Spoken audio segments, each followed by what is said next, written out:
Good morning mga kardiskarte. Turuan yung kardiskarte, maghatid sa inyo ng tips about sa kalusugan. Hindi lang ang dali lang prepare.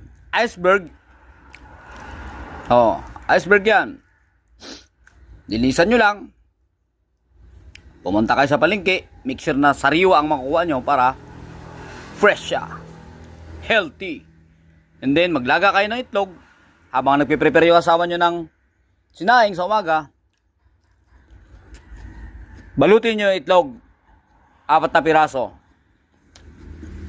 para tagdalawa kayo ng asawa mo.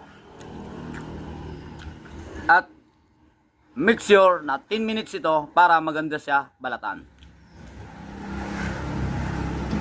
Yan ang mga tamang